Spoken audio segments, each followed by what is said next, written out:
Hey everyone, welcome back for another deep dive. Today we're going to be looking at anxiety and specifically panic attacks and phobias. Oh, yeah. We've got some great material for this one. Looking forward to it. Yeah, excerpts from like a university level psychology textbook. Oh, So wow. it's going to be good. We're going to define everything really clearly and dive into some of the psychological factors that contribute to these disorders. Nice. Yeah. So just to jump right in, I think a lot of people use the words fear and anxiety interchangeably. Right. But this textbook makes a really clear distinction between the two. Yeah, definitely. I mean, fear is that immediate reaction to Mhm. something that's a real danger right in front of you. Like, that classic example of running into a bear in the woods. Right. Your body just goes into that fight or flight mode.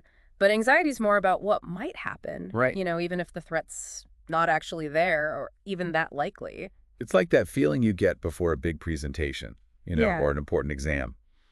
A little bit of it can be motivating. But like the textbook says, it becomes a problem when it's so intense Right. that it really starts to mess with your life. Yeah, the key is how much it impairs your ability to actually function in everyday life. Right. The textbook has this example of exam anxiety. Okay. A little bit can help you focus and study, but if it's so bad that you can't even sit for the exam, Yeah, that's when it becomes an actual disorder. that makes sense. Huh. So then what about panic attacks? Oh, The textbook describes them as way more than just feeling stressed. oh yeah, panic attacks. They use some pretty strong language too, Yeah. talking about being overpowered by symptoms, Right. fear of dying or going crazy. They can be really intense. So it's not just like a mental or emotional thing? No, it's definitely physical And too. what kind of physically? Your heart's racing out of your chest. Yep, You can't catch your breath. You feel dizzy, like Yeah. you might faint. So I can see why some people might think they're having like a heart attack. Oh, yeah, all the time. The textbook even mentioned people ending up in the emergency room. Right, because they think they're having a heart attack, and Yeah. it turns out to be a panic attack. That's wild. Okay, so this makes me think about agoraphobia, Mm-hmm. because a lot of people think it's just a fear of crowds, Yeah, but it's really more about being trapped. right. Being trapped and not being able to escape if you have a panic attack. Exactly. And the textbook says that agoraphobia can even exist without panic disorder. Exactly. It's not always about avoiding crowds or open spaces. Okay. It's more about being in a situation where you feel like you can't get help. Interesting. So a lot of people think that panic attacks come out of nowhere, Yeah, but the textbook mentions these psychological factors. right. Do you think that means we could learn to predict them? That's a good question. The textbook mentions genetic factors and brain chemistry briefly, Okay. but it focuses more on the psychological factors. Because those are the ones that we can actually do something about. Exactly. One of the most important concepts is this idea of learned responses. Learned responses. Like yeah. if you have a panic attack in a certain place, you might start to associate that place with the panic. Ah. And that makes it more likely to trigger another attack in the future. So like our brains are trying to protect us. Right. Even if it's not always rational. Interesting. What about cognitive factors? The textbook talks about how our interpretations of our physical sensations can affect our anxiety. Okay. Like if your heart starts to race and you're stressed, you might think you're having a heart attack, Oh, right. even if it's just your body's normal response to stress. I used to think anxiety was just me overreacting. Mm-hmm. But now that I'm hearing about these thought patterns, it's amazing how much our minds can influence our experience. Absolutely. And that's where cognitive therapies like CBT can be really helpful. Okay. So speaking of different types of anxiety, we should probably talk about phobias now. Yeah. You mentioned that there are 3 main types. Yes. Which one do you think is the most misunderstood? That's a tough one. I think they all have their own misconceptions. And if I had to choose, I'd probably say agoraphobia. It gets labeled as just a fear of crowds or open spaces, Right. but it's really more about that fear of being trapped Right. and not being able to escape if you have a panic attack. Exactly. The textbook actually gives this example of a young man named Kalu, Okay. and he developed this phobia of crocodiles. Crocodiles. Yeah, and his fear came from all these childhood stories and like anxieties passed down through generations, Oh, even though crocodiles weren't even a real threat where he lived. wow. So it can be really specific. Yeah. And like seemingly irrational. Right. And it's interesting because the textbook talks about this thing called evolutionary preparedness. Oh, yeah. That's a fascinating concept. What is that? It's this idea that humans might be predisposed to fear certain things. Right. Things that were a threat to our ancestors. Like what kinds of things? Like snakes, spiders' heights. Oh, yeah. Things that could have meant danger way back when. So you're saying some of these phobias could actually be hardwired into our brains. That's the theory. Of course, not everyone develops these phobias, Right. but we might be more susceptible to them because of, our evolutionary history. Okay, so that's really interesting. But then does that change how we approach treatment then?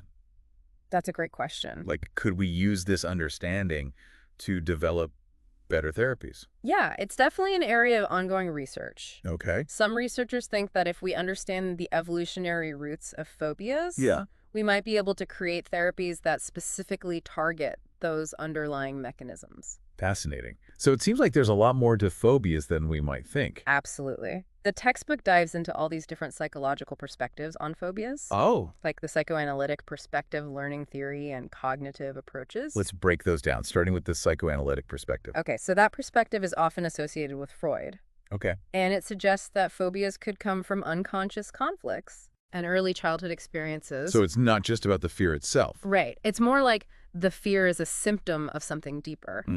Interesting. Okay, what about learning theory then? Learning theory focuses on the role of conditioning. Oh, like Pavlov's dog. Exactly. The textbook brings up that famous little Albert experiment Oh, yeah. where a little boy was conditioned to fear a white rat Right. because they paired it with a loud, scary noise. So basically, if you have a really bad experience with something, Yeah. you might develop a phobia of it. Right. But it's not just about direct experiences either. Okay. The textbook also talks about observational learning. What's that? It's where we learn to fear things by watching other people. Oh, so like if your parents are afraid of something, Yeah, like your parents or siblings. you might pick up on that. Exactly. Okay, that makes sense. What about the cognitive approach? How does that view phobias? So cognitive theories really emphasize distorted thinking Okay. and these negative core beliefs Yep. that contribute to phobia. So give me an example. Someone with social phobia might believe that they're inherently awkward or unlikable, Right. and that makes them automatically assume that they'll be judged or rejected in social situations. Public speaking used to terrify me. Really? Oh, yeah. I would get so nervous. Yes. Sweaty palms, my voice would shake. Wow. I just knew everyone was judging me. Oh, no. But then I learned about CBT, Okay. and that really helped me challenge those thoughts Oh, good. and finally get over my fear. That's great. That's a perfect example of how CBT can help. Yeah. It's not just about changing your behavior. Oh. It's about changing how you think about the things that make you anxious. So we've explored like the why behind phobias. Right. Now, how do we treat them? Yeah, good question. The textbook mentions a few approaches, like systematic desensitization and flooding. Oh, yeah, those are two common techniques. Can you explain those a little bit? Sure. So systematic desensitization is like dipping your toes in the water before jumping in the deep end. You're slowly exposed to what you're afraid of, Okay. starting with something that just causes a little bit of anxiety, Mm. and you learn these relaxation techniques Yeah. to manage your response. And as you get more comfortable, you move on to more challenging situations. So it's a gradual process. Exactly. What about flooding? Have you heard of that? Yeah, isn't that more intense? It is. It's more like ripping off a Band-Aid. Oh, okay. You're exposed to the feared thing all at once. Wow. For a long time until your anxiety goes down. Okay. The idea is that you confront the fear head on Right. and learn that nothing bad actually happens. So it's not for everyone. Right. It has to be done with a therapist Yeah. who can make sure you're ready and keep you safe. Okay, that makes sense. The textbook also mentioned something called modeling. Oh, yeah. Modeling can be helpful, too. How does that work? You watch other people interacting with the thing you're afraid of, Okay. and they don't show any fear. So you learn by watching them. Exactly. It shows you that the fear is irrational and that you can overcome it. So it's like having a coach Yeah, like a coach or mentor. who shows you how to face your fears. Exactly. We've talked a lot about behavioral therapies, but the textbook really emphasizes cognitive therapy, Right. especially CBT for social phobia. Why is that? Because social phobia often comes from these negative thought patterns and beliefs about yourself in social situations. Right. CBT helps you challenge those thoughts Okay. and replace them with more realistic and helpful ones. So again, it's not just about changing your behavior. Right. It's about changing the way you think. Exactly. It helps you recognize and challenge your negative thoughts and develop a more balanced perspective. This has all been so helpful. So if someone's really struggling with a phobia, Yeah. what should they do? The most important thing is to seek professional help. Okay. A therapist can assess your specific phobia Yeah. and create a treatment plan that's right for you. And they can help figure out which approach is best. Exactly. It's reassuring to know that there are treatments out there that can help. Absolutely. Yeah. So what other insights did the textbook give about treating anxiety disorders and phobias? Yeah. And how can our listeners use this in their own lives? Yeah, it's really reassuring to know that there's help out there.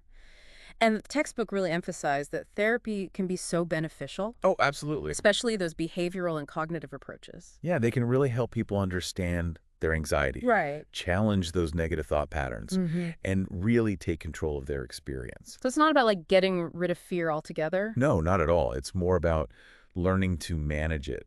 Right. I like to think of it as becoming fear resilient. Oh, I love that. Yeah. Fear resilient. It's Yeah. like building up that capacity to cope with anxiety Right. and even thrive in its presence. Exactly. We've talked a lot about the clinical side of anxiety and phobias, but you mentioned earlier that the textbook gave you an interesting thought. Oh, yeah, I did. Something beyond just the definitions. It got me thinking about the potential upside of phobias. The upside. Yeah, like could some phobias actually be beneficial in certain situations? That's a really interesting thought. The textbook didn't really go into that. No, it didn't, but it's definitely worth thinking That's about. for sure. Like, imagine a healthy fear of heights Okay. that could prevent someone from, taking unnecessary risks. Right. Or even a fear of social situations. While it can be debilitating, it could also lead someone to be more cautious. Yeah. And, discerning in their social choices. So it's like our phobias might be trying to protect us in a way, Exactly. even if it seems out of proportion sometimes. Right. It's all about finding that balance. Right. When does a phobia stop being protective Yeah. and start preventing us from living a full life? That's a great question. So what does this all mean for our listeners? What's the takeaway message here? Well, first of all, if you're struggling with anxiety or a phobia, Yeah. you are not alone. These are really common experiences, and there is help available. That's so important to remember. And like we've been saying, treatment can make a world of difference. It really can. The textbook also encouraged us to pay attention to our own experiences. Yes. Like, have you noticed patterns in your own anxiety? What are your triggers? Right. Understanding those patterns is the first step to managing them. Exactly. And maybe, just maybe, Yeah. you might even find that some of your anxieties actually serve a purpose. Right.